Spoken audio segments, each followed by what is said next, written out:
अभिवादन स्वीकार कीजिए ब्रजेश मिश्रा का। और आप देखना शुरू कर चुके हैं द डिबेट। बहनों भाइयों, ज्ञानवापी के मुद्दे को लेकर आज एक बड़ा जबरदस्त विस्फोट हुआ है। यह विस्फोटक बयान किसी और ने नहीं बल्कि उत्तर प्रदेश के मुख्यमंत्री योगी आदित्यनाथ ने दिया है। और उन्होंने साफ साफ कहा है कि ज्ञानवापी परिसर की दीवारें चीख चीख कर कह रही हैं कि यहाँ क्या था, त्रिशूल हमने तो नहीं लगाए।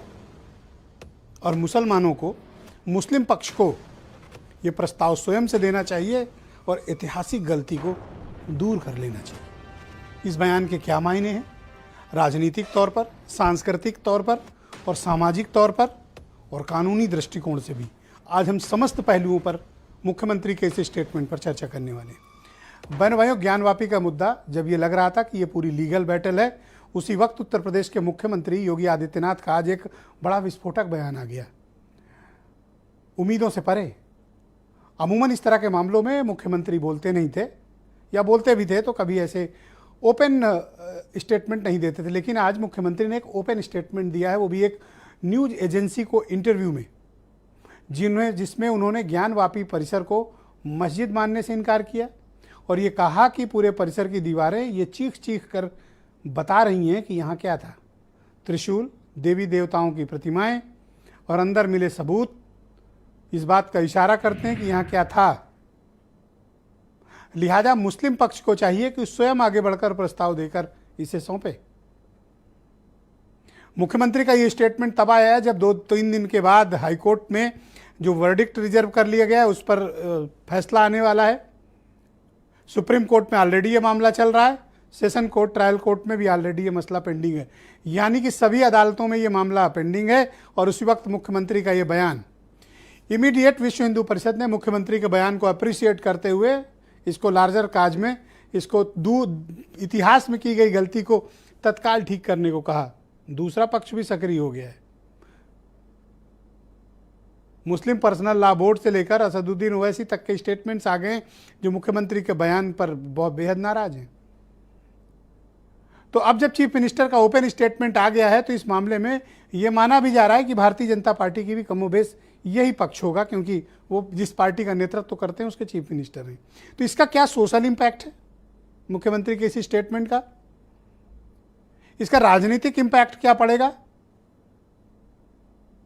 क्या यह चुनावी दृष्टिकोण से दिया गया बयान है, इसके सांस्कृतिक और सामाजिक मायने क्या हैं और इस बयान से कानूनी रूप से क्या प्रभाव पड़ सकता है, समस्त पहलुओं पर हम आज चर्चा करेंगे। क्या यह 2024 के चुनाव को ध्यान में रखकर दिया गया बयान है या फिर यह एक कैलकुलेटेड स्टेटमेंट है और इस बयान से क्या बीजेपी को लाभ होगा, नुकसान होगा, या फिर चीफ मिनिस्टर ने कैलकुलेटेड रिस्क लिया है। हम इस सारे ओपन फोरम पर इस बात की चर्चा करेंगे। इसके कानूनी पक्ष को भी समझा जाना चाहिए। और अब जब सरकार के मुखिया ने यह पक्ष क्लियर कर दिया है तो इसका मतलब कि उत्तर प्रदेश की सरकार का भी कमोबेश यही पक्ष है, बीजेपी का भी यही पक्ष होगा। यानी अब इस मामले की तस्वीर बदल गई है। यानी बीजेपी जो इस मामले को चिलमन की ओर से, मतलब पर्दे की आड़ से खेल रही थी, मुख्यमंत्री के आज के इस बयान के बाद अब फ्रंट फुट पर है। आरएसएस चीफ ने भी इस मामले में बहुत दिलचस्पी नहीं दिखाई थी, लेकिन आज मुख्यमंत्री की असाधारण दिलचस्पी ने इस पूरे मामले को बदल दिया है। लीगल बैटल के भी ग्राउंड बदलेंगे और पॉलिटिकल बैटल के ग्राउंड बदलेंगे, नियम भी बदले हैं, क्योंकि एक अप्रत्याशित बयान है। इसके जोखिम भी हैं, इसके फायदे भी हैं। जोखिम कानूनी भी हो सकता है, जोखिम बीजेपी की पसमानदा मुसलमानों को करीब लाने की विचार को प्रभावित करना भी हो सकता है, या फिर एक लार्जर काज में एक बड़े हिंदू वोट बैंक को कंसोलिडेट करने की कोशिश भी हो सकती है। यानी इस बयान के जोखिम भी हैं, फायदे भी हैं। इसलिए मैंने कहा कैलकुलेटेड रिस्क है इस स्टेटमेंट में। तो इसका पॉलिटिकल इंपैक्ट क्या है और ये बयान क्यों दिया गया है, इसको हमें लार्जर पर्सपेक्टिव में समझना पड़ेगा। इसके कारणों की भी बहनों भाइयों समीक्षा किए जाने की आवश्यकता है। इसीलिए आज इस डिबेट को आमंत्रित किया हमने। और कुछ बयान आप सुन लें जिसमें यह बयान भी सम्मिलित है जो चीफ मिनिस्टर ने एएनआई को दिया है। फिर आज की चर्चा को हम आगे बढ़ाएंगे। अगर हम उसको मस्जिद कहेंगे तो फिर विवाद होगा।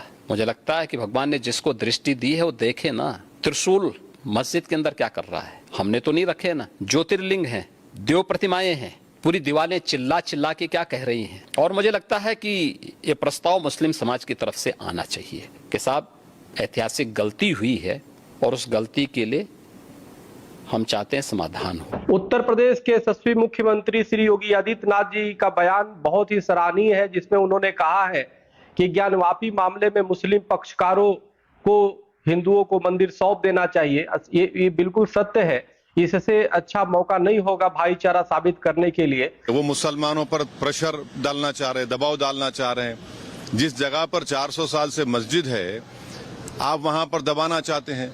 और आखिरी बात यह है कि मुसलमानों ने मथुरा में आज से 55-60 साल पहले हिंदू समाज के साथ एक एग्रीमेंट किया और उसको कोर्ट में एग्रीमेंट सबमिट किया, मगर उसके बावजूद भी लिटिगेशन खोल दिया गया उसका। हमारे मुल्क के अंदर अदालतें मौजूद हैं, हमारे मुल्क के अंदर संविधान मौजूद है, और चाहे हिंदू पक्ष हो या मुस्लिम पक्ष हो, सब अपनी अपनी तौर पर कानूनी चारागोई कर रहे हैं। इसलिए जो भी बात कही जाए वो कानून के दायरे में और कानून के ही अंदर कही जाए। किसी भी जिम्मेदार नेता को, मुख्यमंत्री को, प्रधानमंत्री को या किसी भी पढ़े लिखे जानकार व्यक्ति को माननीय उच्च न्यायालय में लंबित होने के दौरान उस प्रकरण पर कोई भी बात नहीं रखनी चाहिए। तो बहनों भाइयों, आज की दिलचस्प परिचर्चा को आगे बढ़ाएंगे। उत्तर प्रदेश में भारतीय जनता पार्टी के प्रवक्ता आलोक अवस्थी मेरे साथ मौजूद हैं। आसिम वकार MIM के राष्ट्रीय प्रवक्ता और उत्तर प्रदेश के प्रभारी हैं। डॉक्टर MH खान मेरे साथ मौजूद हैं। राजू दास जी भी मुझे अयोध्या से ज्वाइन कर रहे हैं। अमरनाथ मिश्रा जी भी मेरे साथ मौजूद हैं, ब्राह्मण संसद के अध्यक्ष हैं। रोहित अग्रवाल राष्ट्रीय लोकदल से हैं। हरिशंकर जैन जी भी हमें थोड़ी देर में ज्वाइन करने वाले हैं। और वीरेंद्र सिंह जी हमारे स्टेट हेड। बहुत शुक्रिया और धन्यवाद आप सभी का इस कार्यक्रम में उपस्थित रहने के लिए। मैं आलोक अवस्थी जी, कार्यक्रम की शुरुआत आपसे करना चाहता हूं और आपसे समझना चाहता हूं कि क्या जो चीफ मिनिस्टर का स्टैंड है, जो उन्होंने आज बोला, ये भारतीय जनता पार्टी भी इस स्टैंड से अपने को संबद्ध करती है? देखिए ब्रजेश जी, भारतीय जनता पार्टी के नेता है विधानमंडल दल के योगी आदित्यनाथ जी, उन्होंने एक पत्रकार के सवाल पर जो जवाब दिया है वह इतिहास के पन्नों में दर्ज है। सामने सामने जो ज्ञानवापी परिसर है दीवालों में अंकित है। कभी किसी मस्जिद के अंदर क्या त्रिशूल बनाया जाएगा मुस्लिम धर्म के द्वारा? क्या वहाँ पे घंटियाँ बनाई जाएंगी? क्या वहाँ पर जो है कलश बनाए जाएंगे? क्या वहाँ पे कमल का फूल बनाया जाएगा? और मस्जिद के दीवार के लगा हुआ, मतलब मस्जिद दीवार पर ही मैं कहूँगा, माँ श्रृंगार गौरी की पूजा होती आई थी, तो क्या कोई मस्जिद में श्रृंगार गौरी की स्थापना करेगा क्या कोई मस्जिद? तो निश्चित बात है कि कालांतर में जो इतिहास में दर्ज है कि मुस्लिम शासकों ने तलवार की जोर पर उस समय अपने धर्म का प्रचार प्रसार किया था, तमाम मंदिरों को तोड़ करके मस्जिद के रूप में परिवर्तित किया था, यह इतिहास में दर्ज है। अब आज के जमाने पे हाई कोर्ट के द्वारा ही किसी चीज को आप पा सकते हैं या छोड़ सकते हैं, कोर्ट ही न्यायालय निर्णय दे सकता है। तो मुख्यमंत्री जी ने यही कहा कि आप जब इन दीवारों को देखेंगे तो लगेगा दीवारें पुकार के कह रही कि यहाँ पे मंदिर था। और मुस्लिमों को अगर आगे बढ़ करके आते हैं तो कोर्ट के बाहर भी फैसला होता है, वो तय कर सकते हैं कि जो है कि भाई हम जो है अब जब सरकार और बीजेपी दोनों का पक्ष आलोक जी सामने आ गया, तो क्या आप लोग प्रयास कर रहे हैं मुस्लिम पक्ष से बात करके कि वो आपको प्रस्ताव दें और ऐसी किसी सहमति और समाधान पर आप पहुंचे? कोई डिस्कशन चल रहा है क्या आप लोगों का? देखिए, ऐसा कोई प्रस्ताव नहीं है। मुस्लिम पक्ष प्रस्ताव रखेगा तो जरूर विचार करेंगे। हम तो कोर्ट के आदेश से बंधे हुए हैं। जो भी माननीय न्यायालय आदेश देगा उसका अक्षरशः पालन हमारी सरकार करेगी, और यही भारतीय जनता पार्टी का स्टैंड है। क्या ये चुनाव को ध्यान में रखकर दिया गया कोई बयान है आलोक जी? अब ब्रिजेश जी, अब आप जैसे आप अभी इस समय डिबेट पर है, प्रश्न मुझसे कर रहे हैं, ऐसे ही प्रश्न योगी जी से भी ज्ञानवापी परिसर को लेकर किया गया, तो उन्होंने अपने भावनाओं को व्यक्त किया है। लेकिन ये मैं जरूर कहना चाहूँगा कि भारतीय जनता पार्टी की सरकार ने धर्म के आधार पर, जातियों के आधार पर कभी कोई भेदभाव नहीं किया। जो भी सरकार की योजनाएं बनी है या जो कानून व्यवस्था की स्थिति बनी हुई है वह सबके लिए बराबर है, सबके लिए एक है। हाँ, एक बात का उल्लेख जरूर करूंगा, क्योंकि योगी आदित्यनाथ जी के बयान की चर्चा हो रही है, तो एक बयान की चर्चा मैं और करना चाहता हूं कि जब मनमोहन सिंह ने प्रधानमंत्री रहते हुए ये कहा था कि एक भारत के जो संपदाएं हैं उनमें सबसे पहला अधिकार मुसलमानों का है, तो यह एक राजनीतिक चर्चा एक प्रधानमंत्री पहले कर चुके हैं। दूसरी बात मैं ये कहना चाहूंगा, जब सुप्रीम कोर्ट ने शाहबानों के आधार पर निर्णय लिया था तो राजनीतिक लोगों ने जाकर के कोर्ट के आदेश को बदलने के लिए कानून में बदलाव कर दिया गया था, यह भी हमने देखा है। बहुत शुक्रिया आपका आलोक जी, हमारे साथ जुड़े रहिएगा, डिबेट को आगे बढ़ाएंगे बहनों भाइयों। कोर्ट का आदेश होगा उसका पालन करेंगे। धन्यवाद। आसिम वकार मेरे साथ मौजूद हैं, MIM के राष्ट्रीय प्रवक्ता और उत्तर प्रदेश के प्रभारी हैं। वकार साहब, शुक्रिया आपका हमारे साथ जुड़ने के लिए। मुख्यमंत्री के आज के स्टेटमेंट के बाद मुस्लिम पक्ष और आप लोग क्या विचार रखते हैं ज्ञानवापी को लेकर? देखिए, सबसे पहली बात तो जब मामला न्यायालय में हो तो न किसी के, न मेरे, न किसी के कोई जाति विचार नहीं होते हैं। आपको जो सबूत दिख रहे हैं वो न्यायालय में पेश कर दीजिए। आप ये कौन सी बात कर रहे हैं कि मस्जिद कहेगा, तो ये भाई एक मुख्यमंत्री की भाषा नहीं हो सकती।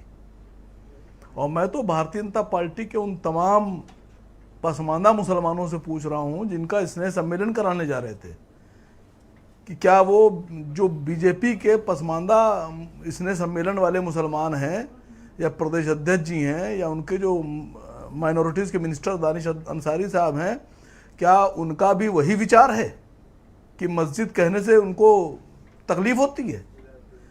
ये तो बड़ी अजीब सी बात लग रही है। संविधान की शपथ ली है मुख्यमंत्री जी ने। और मैं थोड़ा सा इससे अलग हट के एक बात कहना चाह रहा था। ये जो सबूत आप बता रहे हैं, ये जो भी आपने बताया, ये न्यायालय में पेश होंगे, वो अलग की बात है, न्यायालय मानेगा नहीं मानेगा। देखिए, इससे पहले भी एक मुकदमा हुआ जी, उसमें 3 बिंदुओं पे 3 अहम पॉइंट पे मुकदमा लड़ा गया। पहला मुकदमा ये था कि वहाँ पे राम जन्मभूमि है, रामचंद्र जी पैदा हुए। दूसरा, निर्मोही अखाड़े विश्व हिंदू परिषद ने कहा इस पर हमारा अधिकार है ज़मीन पर। और तीसरा जो अहम बिंदु था कि रामलला प्रकट हो गए। इन तीनों पर जब जस्टिस गोगोई साहब ने फैसला पढ़ा तो सर्वोच्च न्यायालय का जो फैसला आया, चीफ जस्टिस साहब ने जो कहा, उन्होंने कहा कि निर्मोही अखाड़ा और विश्व हिंदू परिषद इस बात का प्रूफ नहीं दे पाए कि उस पर इनका मालिकाना हक है। इन दोनों का मुकदमा खारिज कर दिया। तो सर, ताजा बयान को आप किस दृष्टिकोण से देखते हैं? सुनिए सर, जस्टिस गोगोई साहब ने कहा कि सन 1200 से 1528 ईस्वी तक इस बात का कोई प्रूफ ही नहीं मिला कि वहां पर जमीन के ऊपर कोई मस्जिद से पहले कोई स्ट्रक्चर था, महल, मकान, दुकान। सर, वो इशू अब सेटल हो चुका है सर, सुप्रीम कोर्ट के ऑर्डर के बाद वो प्रकरण सेटल हो चुका है। हम उसको अनावश्यक दोबारा क्यों बोलेंगे? इशू सेटल हो चुका है। वो बात समझिए, इस पर आए सर, इस पे नहीं सर। पूरे देश में जो हवा फैलाई गई थी कि 22-23 दिसंबर की रात 1949 में रामलला प्रकट, जस्टिस गोगोई साहब ने कहा कि वो प्रकट नहीं हुए थे, अवैध तरीके से मूर्तियां रखी गई थी जी। ये न्यायालय ने अपने फैसले में लिखा है, आपने वो तो माना नहीं।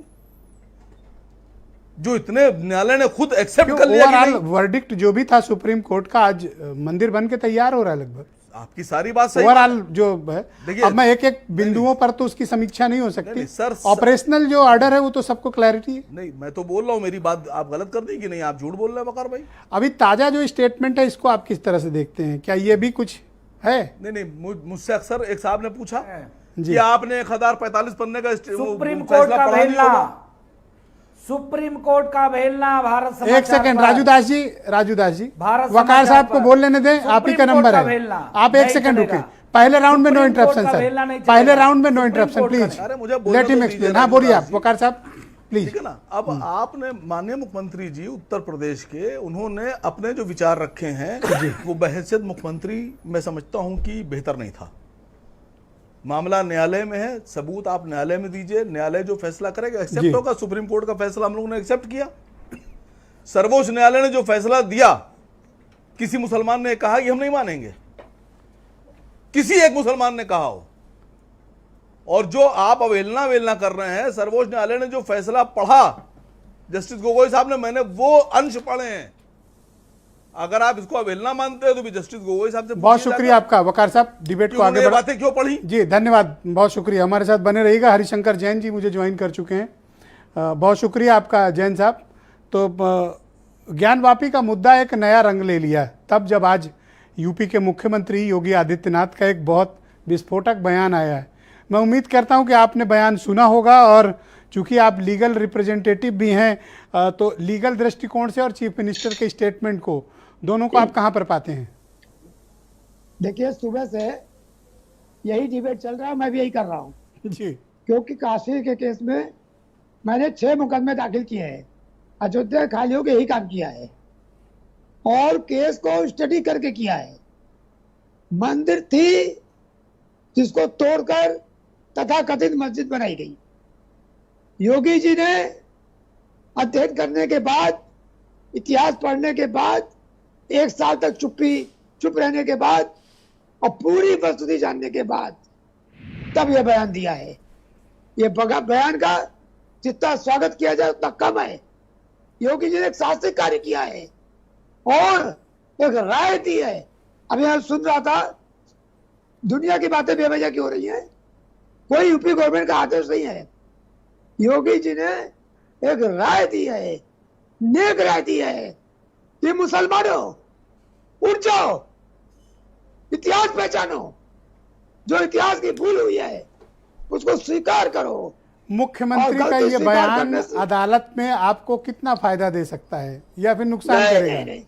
ना, इसका कोर्ट की प्रोसीडिंग से कोई मतलब नहीं है। टोटल मिस इंटरप्रिटेशन है। यह बयान व्यक्तिगत है, इट इज एडवाइजरी। कोर्ट के केस से इसका कोई मतलब नहीं है। सर, यूपी के चीफ मिनिस्टर का स्टेटमेंट एडवाइजरी आप मानते हैं? उन्होंने कहा है प्रस्ताव दिया जाए, विचार किया जाए, उन्होंने एक राय रखी है। It is not UP government ने अपना स्टैंड क्लियर कर दिया ना सर, इसका मतलब तो स्पष्ट है। कहा क्लियर किया? कुछ नहीं। कोर्ट की प्रोसीडिंग कोर्ट के ढंग से होगी। यूपी गवर्नमेंट को जो मंदिर मस्जिद का मामला है उसमें गवर्नमेंट को बोलने का हक भी नहीं है। तो आपका ये केस इस बयान के बाद मजबूत होगा आपका केस या कमजोर होगा?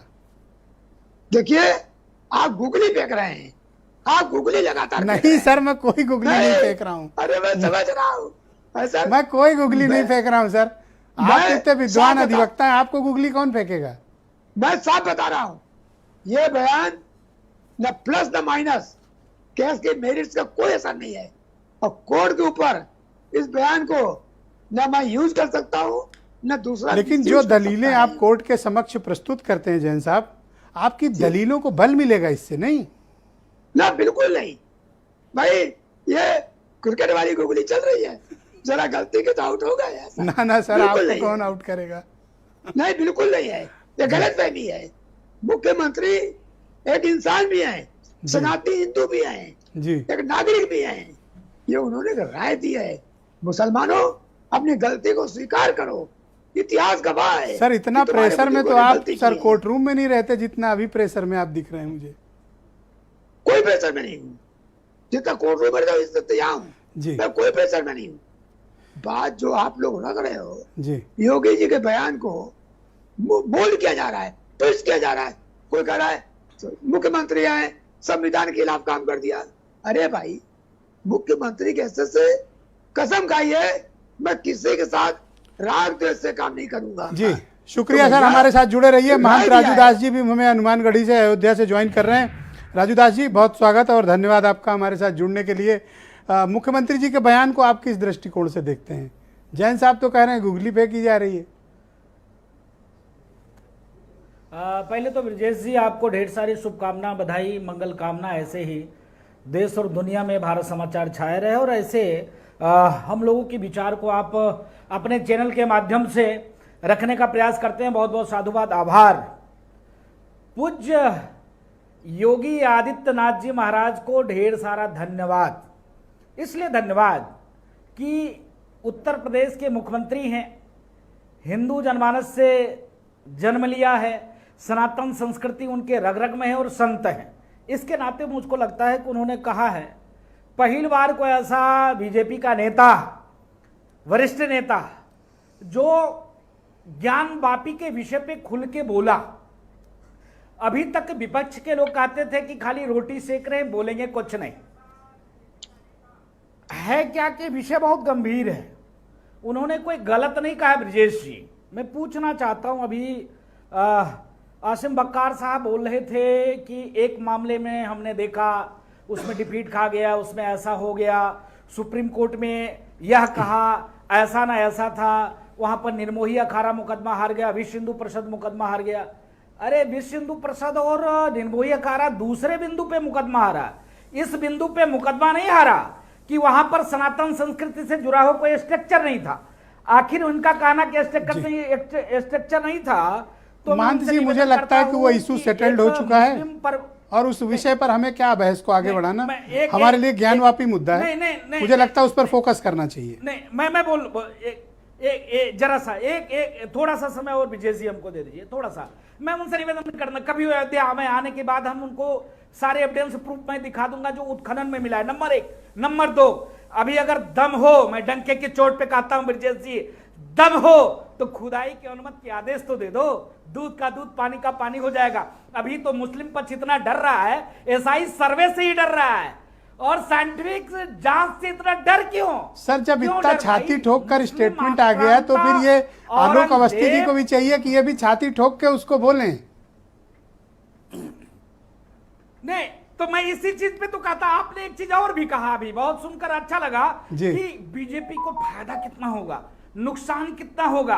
अरे भाई यहां फायदा है, नुकसान कुछ नहीं। फायदा लेना हो तो मैं पुनः माननीय अखिलेश यादव जी को बोलता हूं, मथुरा में भगवान श्री कृष्ण की मंदिर है, मुसलमानों को आगाह करें, निवेदन करें, क्योंकि मुसलमान के रहनुमा हैं वो, और मुसलमानों तो की सर बात एक एक करते हैं, करके सेटल उनके करो ना, साथ अभी तो मीटिंग ज्ञान कर रहे हैं, वापी बैठक सेटल कर रहे हो सर, और कह दें एक एक करके करोगे कि इकट्ठे कर लोगे? तो अयोध्या मथुरा चल रहा है। अच्छा मथुरा चल रहा है। ठीक है जैन साहब, नोट किया करके शुरू तो कर दिया है जी।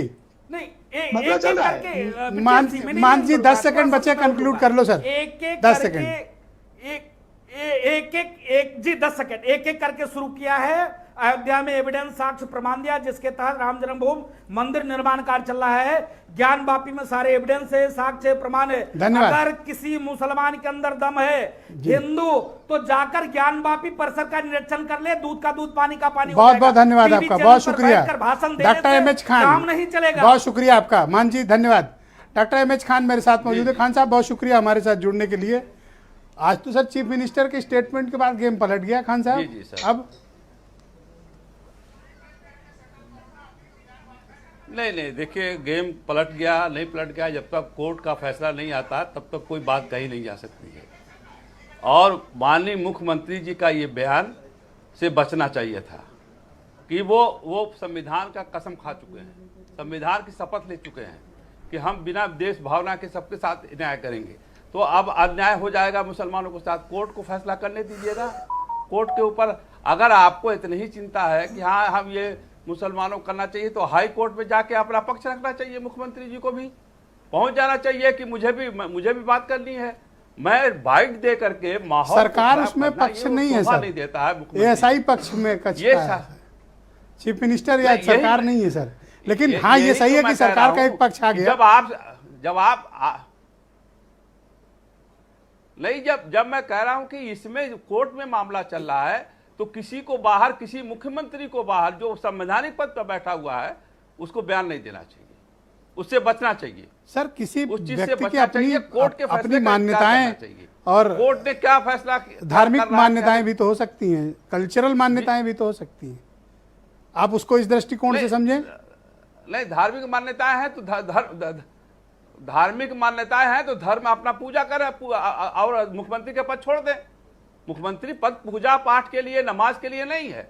कोई मुख्यमंत्री मुसलमान बन जाएगा तो सर मुझे ध्यान है नमाज पढ़ क्या करेंगे? आपका भी कल्चरल इशू था और आप स्वयं कारसेवकपुरम गए थे अयोध्या, जब मंदिर का उद्घाटन शिलान्यास हो रहा था, जिस वक्त वर्डिक्ट आया था। ये आपकी धार्मिक मान्यता थी डॉक्टर एमएच खान की, आप स्वयं कारसेवकपुरम चलकर गए थे सर, वो आपकी मान्यता थी सर। हम गए थे नहीं तो 142 की धारा में अंतर्गत सुप्रीम कोर्ट ने फैसला किया था। 142 धारा के अंतर्गत जब फैसला किया तो हमने उसको स्वीकार कर लिया। यही तो बात हो रही है, किसी मुसलमान ने श्वेतराज नहीं किया, हमने तो वहां खड़ा होकर कारसेवकपुरम में खड़ा होकर के जो उसका स्वागत किया। तो अभी आप क्या चाहते हैं कि पूरे विदेश में भी कोर्ट के वर्डिक्ट तक यूपी सरकार अपनी कोई रिएक्शन ना दे? देखिए कोई इसमें कोई सरकार के तरफ से ऐसा सगुफा ना छोड़ा जाए जिससे कोर्ट को फैसला ओके, करने में दिक्कत अंतिम सवाल है आपसे, कोर्ट को फैसला कर ले दीजिए। अंतिम सवाल है कोर्ट कि क्या है? मुख्यमंत्री कोर्ट के चाहेगा। स्टेटमेंट के बाद जी, जैन साहब की दलीलों को और ताकत मिलेगी? जी, जैन साहब के दलीलों को ताकत कुछ नहीं मिलेगी। वो कोर्ट के जो जज हैं उनको ताकत मिल जाएगी कि ये मुख्यमंत्री भी चाहते हैं, लेकिन वो फैसला अगर जज सही जज है तो वो फैसला बहुत बहुत शुक्रिया आपका, बहुत बहुत धन्यवाद। पंडित अमरनाथ मिश्रा मेरे साथ मौजूद हैं। पंडित जी स्वागत आपका। मुख्यमंत्री के बयान को आप किस दृष्टिकोण से देखते हैं? हर हर महादेव। योगी आदित्यनाथ जी का बहुत बहुत आभार, और मुलायम सिंह जो मुख्यमंत्री थे उनके ऊपर धिक्कार। अरे घर में भी कर लिया कीजिए ना, हर हर महादेव। खान साहब बीच में ना बोलें कृपया, पहला राउंड है पूजन प्लीज। रुकवाया। जो लोग ये कह रहे हैं कि संविधान के विरुद्ध योगी जी ने बात की, हम उनसे पूछना चाहते हैं कि इसके पहले बहुत से मुख्यमंत्री रोजा अफ्तार अपने यहाँ कराते थे, तो क्या इस संविधान का उल्लंघन नहीं था? ज्ञान श्रृंगार गौरी मंदिर की पूजा रुकवा दी गई, कांवड़ यात्रा रुकवा दी गई, रामलला राम भक्तों पे गोली चलवा दी गई, क्या संविधान का उल्लंघन नहीं था? अरे योगी आदित्यनाथ जी मुख्यमंत्री के साथ साथ एक योगी भी हैं, और रहती अपने जीवन तक वो योगी रहेंगे। उन्होंने योगी के नाते भी बयान दिया, और मुख्यमंत्री मुखिया होने के कारण उत्तर प्रदेश की कानून व्यवस्था बनी रहे इसलिए भी उन्होंने बताया है, और करोड़ों करोड़ों हिंदुओं की भावनाओं को उन्होंने व्यक्त किया है। और सही बात है, क्यों आप उसको मस्जिद कह रहे हैं? क्यों मस्जिद कह रहे हैं आप? क्या है उसमें? वहां पे जो नमाज पढ़ी जा रही वो तो कबूल नहीं होगी। हदीस में लिखा हुआ है किसी ऐसे स्थान पे नमाज पढ़ना जायज नहीं है जहां पे किसी प्रकार का कोई विवाद हो। ये बताएं खान साहब और आसिफ वकार कि किस कुरान में इस्लामिक पुस्तकों का काफी अध्ययन किया है आपने, लग रहा है। नहीं भाई, करना ही पड़ेगा। राम जन्मभूमि में सारी इस्लामिक किताबें रखी गई थी। ये तो नमाज ही गलत हो रही है वहां पर।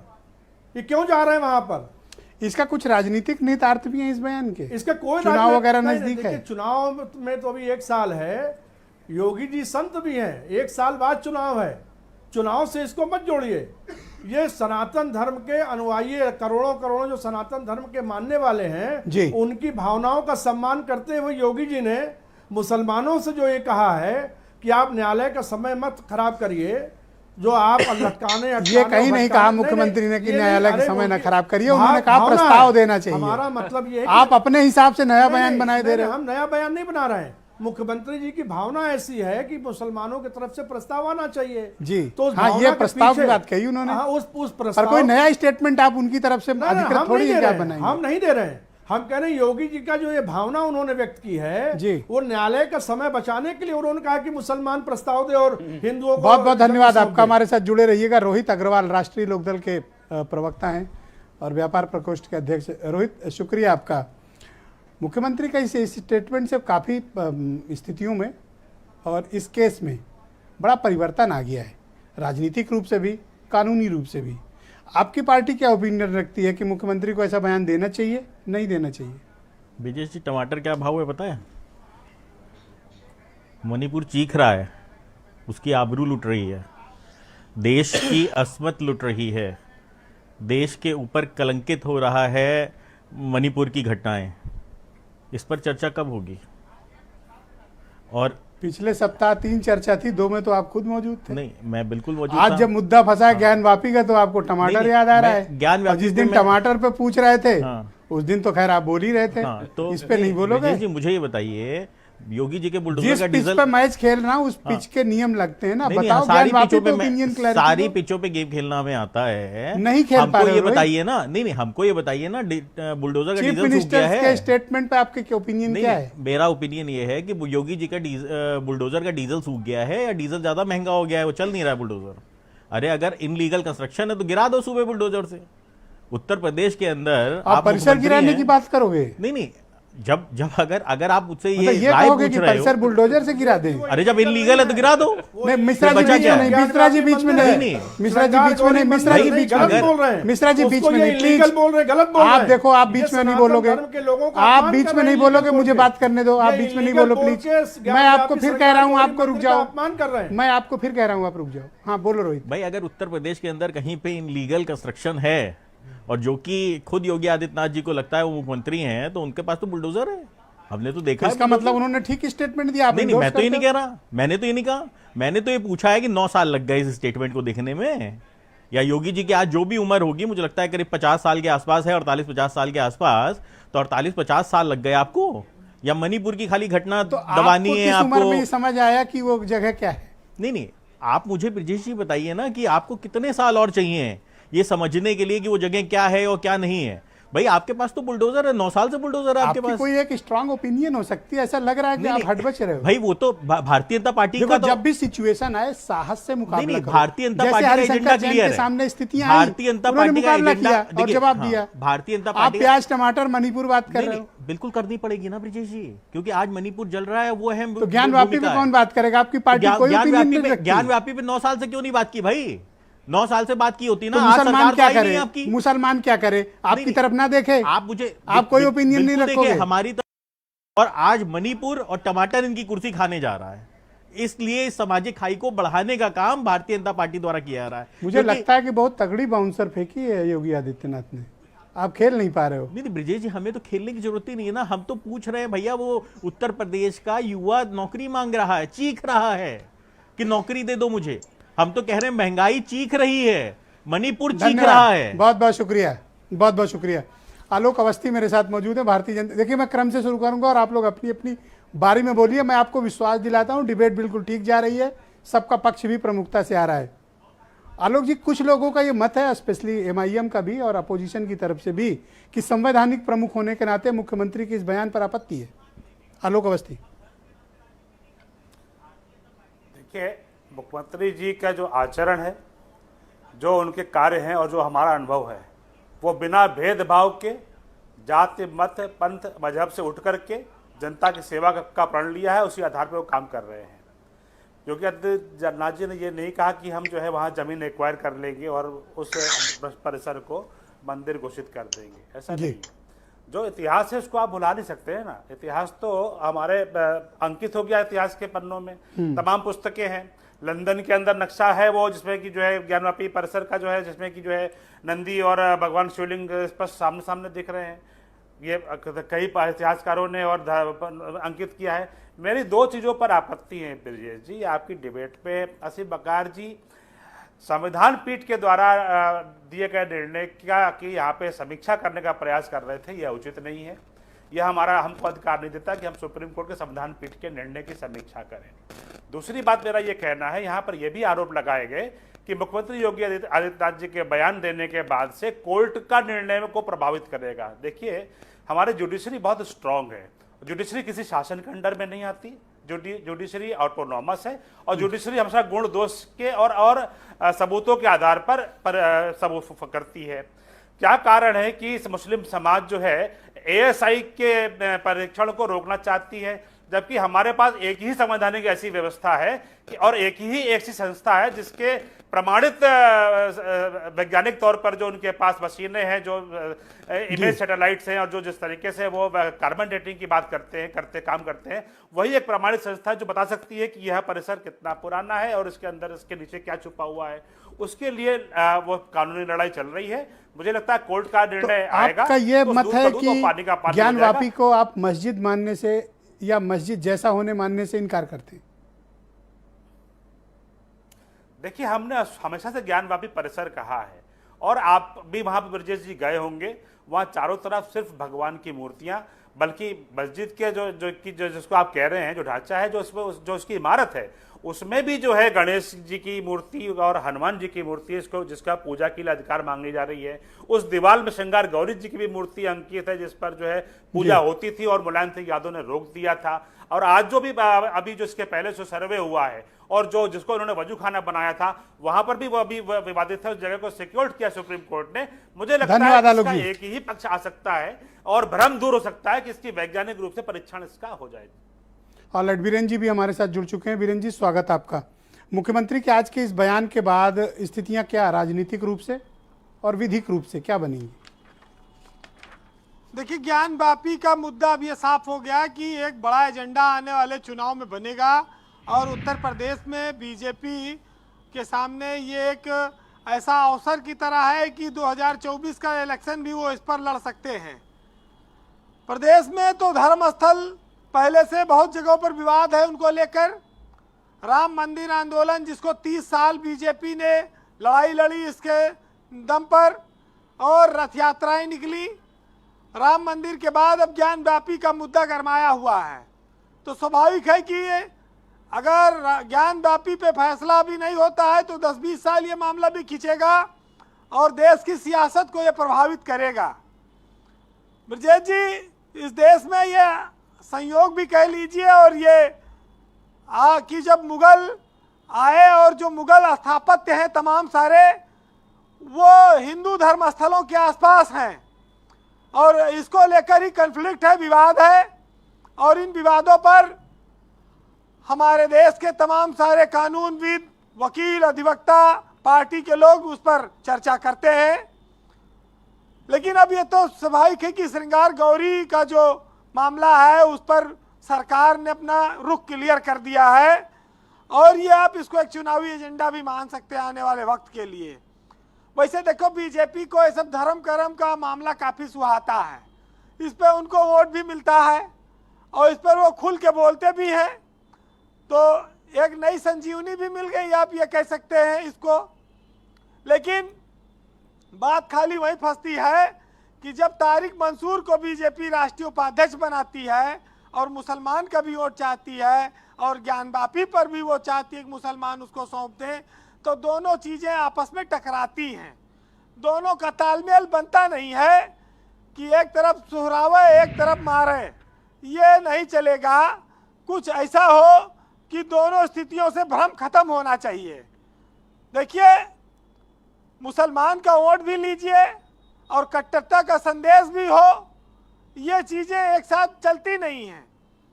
ये तो योगी चूंकि देश के सबसे बड़े राज्य के मुखिया हैं, वो हिंदुत्व का एक चेहरा है, उनकी फायर ब्रांड छवि रही है, वो हिंदुत्व के मुद्दे पर बोलते रहे हैं।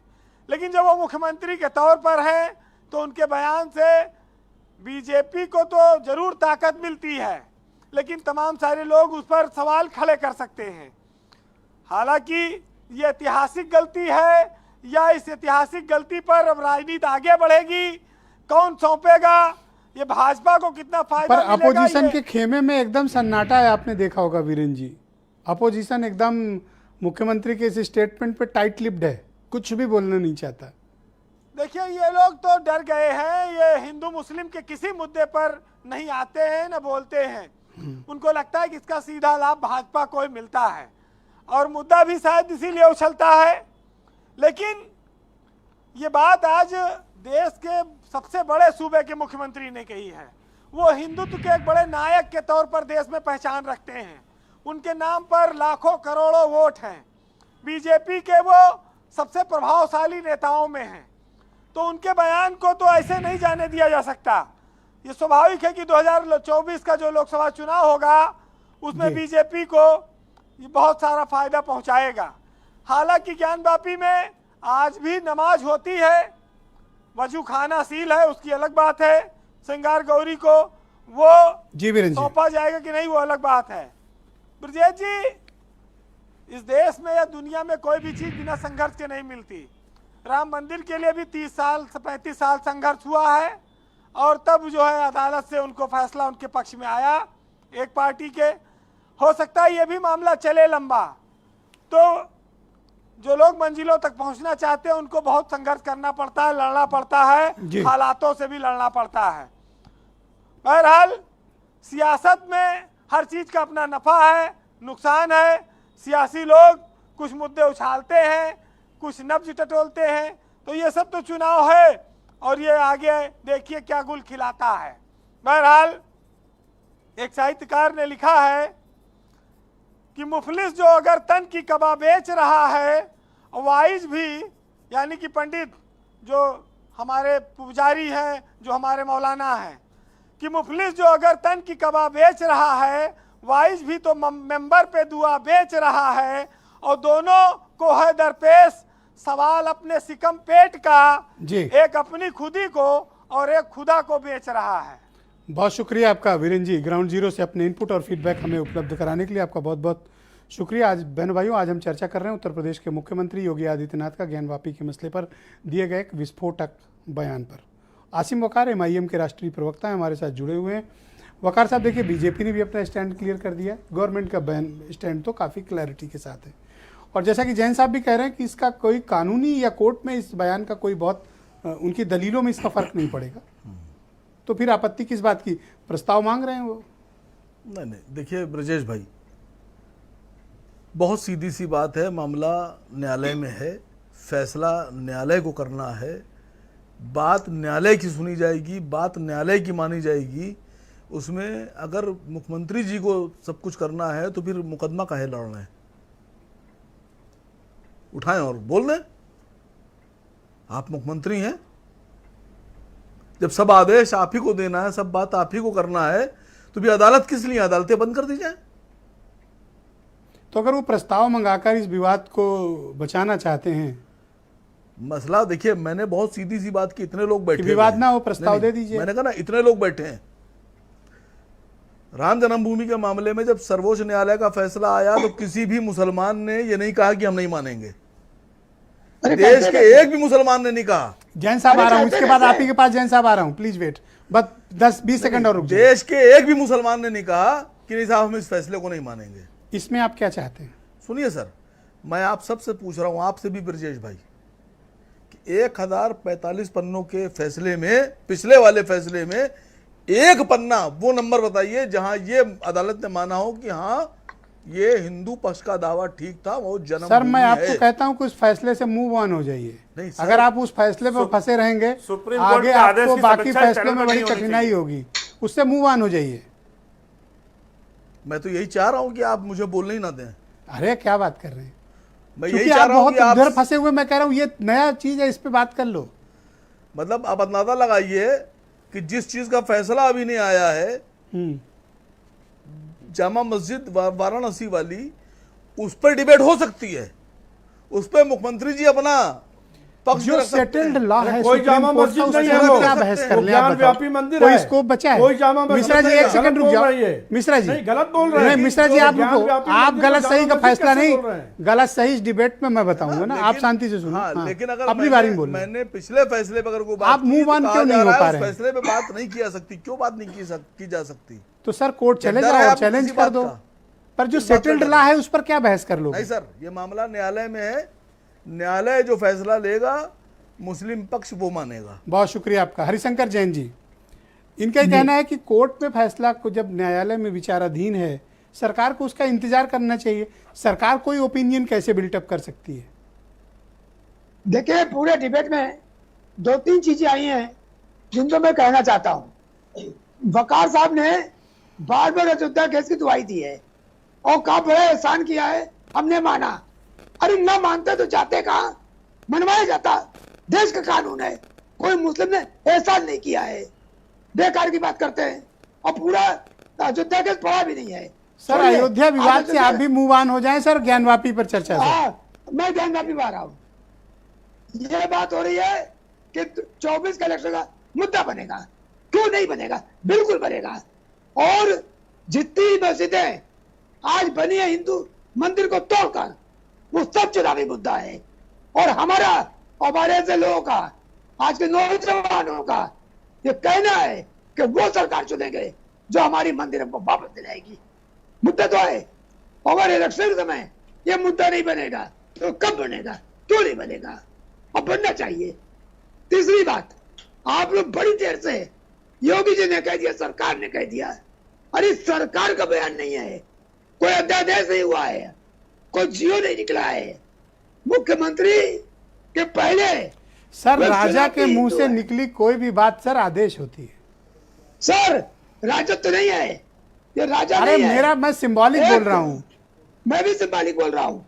चुना हुआ मुख्यमंत्री है, जो जनता का नेता है, सदन का नेता है, वो आपको राय दे रहा है। भैया इतिहास उठा लो, इतिहास की भूल सुधार लो। सर ये भी तो एक पक्ष है कि उनके इस स्टेटमेंट से आपको अपनी बहस को आगे बढ़ाने में मदद मिली। नहीं, बिल्कुल नहीं। अब मैं पहले भी कह चुका, फिर कह रहा हूँ, मुख्यमंत्री के बयान से न कोई प्लस होता है कोर्ट में, ना माइनस होता है। मोदी यही नहीं, पीएम भी कहते हैं तो कोर्ट पर उसका कोई असर नहीं होता है। ये व्यक्तिगत बयान है। बहुत शुक्रिया सर, हमारे साथ जुड़े रहेगा। महंत राजू दास जी भी जुड़ चुके हैं। राजू दास जी, मुख्यमंत्री की इच्छा है कि मुस्लिम समाज आगे आए, लेकिन मुस्लिम समाज का ही मानना है कोर्ट के फैसले का वेट करिए ना। ब्रजेश जी, पुनः मैं निवेदन करना चाहूँगा, जिस प्रकार से वकार साहब को भी सुन रहे थे, एमएच खान साहब को भी सुन रहे थे, कष्ट इस बात की कि इतने पढ़े लिखे लोग सीधे तौर पर संविधान को ही मानने से इनकार कर रहे हैं। भाई हमने तो आदेश दिया नहीं, सुप्रीम कोर्ट ने आदेश दिया। इतने वर्षों तक मुकदमे चले, तब जाकर अयोध्या के मामले पे फैसला आया, सब लोगों ने स्वीकार किया। चलिए, दूसरी बात, उत्तर प्रदेश के यशस्वी मुख्यमंत्री जी का मुझको लगता है कि वो विचार है, उन्होंने कोई सरकार को आदेशित नहीं किया है कि ऐसा होना चाहिए। उन्होंने तो मुस्लिम भाइयों से अपील किया है, निवेदन किया है। ये जो लोग बैठकर चैनल पर गंगा जमुनी तहजीब की बात करते हैं, हिंदू मुस्लिम एकता की बात करते हैं, जब हिंदू नेता टोपी लगाकर, जब इनके यहाँ खूब खूब पर एक बात बताओ सर, जब मामला कोर्ट में है, 2-3 दिन बाद आदेश आने वाला है, एमएच खान वेट साहब कर लो सर, नहीं वेट कर लो सर। ब्रजेश जी, एक निवेदन है, एमएच खान साहब को तब तकलीफ नहीं होती है जब हिंदू नेता खूब टोपी लगाकर इनके त्योहार में शामिल होते, तब हमको कोई दर्द नहीं। ठीक है, वो आतुर हैं आपकी इस बात का जवाब देने के लिए, और मैं एमएच खान जी को आमंत्रित करता हूँ। खान साहब, महंत जी को आप ही जवाब दे लें, गो अहेड। राजू जी हमारे बहुत अच्छे जानने वाले हैं, और अगर हम कह सकें मित्र हैं तो मित्र भी हैं, क्योंकि 8 दिन तक हमारा इनका साथ रहा है। मैं उन मुल्लाओं को या उन समाज के लोगों को, मुस्लिम समाज के लोगों को जो टोपी पहना के दूसरे समाज के लोगों को अपने वहाँ बुलाते हैं, उनको मैं घोर कंडम करता हूँ, निंदा करता हूँ कि ऐसे ढोंगी लोगों को, ये जो वोट के लिए बुलाते हैं लोग, चाहे रोजा अफ्तार में जो टोपी पहन के बैठते हैं, मुसलमानों के बीच में जो हिंदू बैठते हैं टोपी पहन के, उनकी मैं घोर निंदा करता हूँ। उनको जाना ही नहीं चाहिए था, उनको जाना नहीं चाहिए। क्यों जाते हैं? रोकिए ना राजू दास जी, उनको रोकिए, वो हिंदू भाइयों को रोकिए, रोकने का काम आपका है, रोकिए उनको कि क्यों जाते हो टोपी लगाकर, अरे गोछा पहन के क्यों जाते हो? सर तो फिर मुस्लिम पक्ष से ये प्रपोजल भी दिलवा दीजिए, रोकिए ना, आप ये प्रपोजल जो मुख्यमंत्री एक्सपेक्ट करते हैं, ये आप ही दिला दो। मैं कह रहा हूं साफ साफ कि रोजा अफ्तार हो या कोई जो राजू दास जी ने कहा है टोपी लगा के आते हैं, वो नाजायज है। सर आप दूसरी दिशा में भटका दिया आपको महंत जी ने, और आप दूसरी दिशा में चले भी गए। ज्ञान वापी वाला इशू सर, कहाँ गोल टोपी में फंस गए आप? नहीं, ये गोल टोपी बता रहे हैं। हाँ, उन्होंने उकसा दिया और आप सर भड़क भी गए। गोल टोपी वाले को तो रखे थे। छोड़ो सर गोल टोपी, भड़क नहीं गए, हम सही जवाब दे दिए इनको। सर जवाब प्रस्ताव का क्या किया जाए? फिर प्रस्ताव देना है कोई? गोल टोपी वालों को रोको ना। ये ठीक है, हम गोल टोपी सम्मेलन करेंगे। फिर मैं आपसे कह रहा हूँ जी, ये मुख्यमंत्री की, जी हाँ, कंप्लीट करें। मैं कह रहा हूँ आपको ब्रजेश जी कि ये मुख्यमंत्री जी का भाषा उचित नहीं था, बोलना नहीं चाहिए था। जब अगर कोर्ट के मसले में धन्यवाद नहीं होती, कोर्ट में मुकदमा नहीं चल रहा होता, जी शुक्रिया, तो ये बात कहते तो समझ में आता। बहुत बहुत धन्यवाद। कोर्ट में मुकदमा चलते हुए एक मुख्यमंत्री का बयान बहुत बहुत शुक्रिया बचना चाहिए। पंडित अमरनाथ मिश्रा जी, नहीं बोलना चाहिए। बहुत बहुत। हाँ अमरनाथ जी, अब आप बताइए उस वक्त क्या कह रहे थे, बोलिए क्या आपत्ति थी आपको? देखिए, सुप्रीम कोर्ट या हाई कोर्ट ने कहीं पे किसी विचार व्यक्त करने पे कोई प्रतिबंध नहीं लगाया है, ना रोक लगाई है, बिल्कुल लगा सकते हैं। दूसरी चीज़ है कि यसीम वकार कह रहे हैं कि जामा मस्जिद है, ये अपमानित कर रहे हैं हिंदुओं का, कि ज्ञान व्यापी मंदिर को वो जामा मस्जिद बता रहे हैं, और आपके रोहित अग्रवाल जी बता रहे हैं इलीगल बिल्डिंग। ये कैसे हिंदू, हमें समझ में नहीं आ रहा कौन सी धर्मनिरपेक्ष की राजनीति कर रहे हैं। वहाँ खुद जाते हैं, अभी गए थे अनिल दुबे के साथ, वहाँ पर ये त्रिपुंड लगाए घूम रहे थे, और यहाँ बैठ के इलीगल बता रहे हैं कि बुलडोजर बता रहे हैं। अरे बुलडोजर की बात कहाँ है? योगी जी ने तो एक उदारता का परिचय दिया, प्रस्ताव मांगा है कि न्यायालय अगर आपका कोई फैसला आएगा तो मुस्लिम समाज जो है अपमानित होगा। इसलिए आप अपने सम्मान को बचाए रखने के लिए ना खान साहब प्लीज, न्यायालय क्यों बंद कर बहुत दिया जाए? बहुत ही आपको सेंसिटिव न्यायालय मुद्दा है पे खान भरोसा साहब। नहीं है। नो टोका टाकी आप लोगों को न्यायालय पे भरोसा टोका टाकी नहीं नहीं है। प्लीज, आपको न्यायालय पे भरोसा नो नहीं टोका है। टाकी प्लीज, इसलिए आप एसआई की जांच नो टोका टाकी प्लीज, बीच में नहीं, इसलिए एसआई की जांच नहीं होनी बीच में नहीं साहब, बीच में नहीं सर प्लीज, एसआई की जांच नहीं होनी, बीच में नहीं सर, बीच में नहीं सर। अटकाना चाहते हैं, अटकाना चाहते हैं, भटकाना चाहते हैं। धन्यवाद धन्यवाद, बहुत बहुत शुक्रिया, आप नहीं चाहते आप दोनों का धन्यवाद। बीच में नहीं सर, धन्यवाद। इसलिए रोहित कोर्ट अग्रवाल गया, बहुत शुक्रिया, इसलिए कोर्ट गया। कोई किसी को इंटरप्ट ना करे सर, धन्यवाद, सबकी बात आई। रोहित अग्रवाल, ये तो पंडित जी फंसा दिया आपको, आप कैसे करोगे? मुझे तो खुशी है पंडित जी ने कम से कम यहाँ पे ऑन एयर ये माना तो कि मैं त्रिकुंडधारी हिंदू हूं, वरना यहाँ तो ऐसे से अभी तो बुलडोजर मांग रहे थे। अब मैं तो बता रहा हूं ना, तो कम से कम पंडित जी ने माना कि भाई मैं त्रिकुंडधारी हिंदू हूं। तो अब पंडित जी ये बताओ, जो कावड़ यात्रा पे लाठियां चली हैं उसका समर्थन करते हो, विरोध करते हो? एक तरफ तो कहते हो कि फूल आराम से, एक तरफ आप लाठियां चलवाते हो, एक दूसरे के अलग अलग बात। भारतीय जनता पार्टी से कब अमरनाथ जी, भारतीय जनता पार्टी से कब पूछोगे? अमरनाथ जी एक तरफ आप फूल बरसाने का ढोंग करते हो, दूसरी तरफ कांवड़ यात्रियों के ऊपर लाठी चलाते हो। आज जो कांवड़ यात्रा की बात कर रहे हैं, नहीं कांवड़ यात्रियों पे लाठी चली है कि नहीं चली है? बहुत बहुत शुक्रिया। अमरनाथ मिश्रा जी ये बताओ, कांवड़ यात्रियों पे लाठी चली है कि नहीं चली है? ऐसे क्यों आराम से जब बात कांवड़ कर यात्रियों पे सकते हैं, लाठी चली थी तब कहाँ थे? कांवड़ यात्रियों तब के कहाँ बीच थे आप? आराम से, पार्टी cool खाली down। आपको हिंदुत्व cool down। याद आता है इसलिए जब विवाद होता है। चाहिए।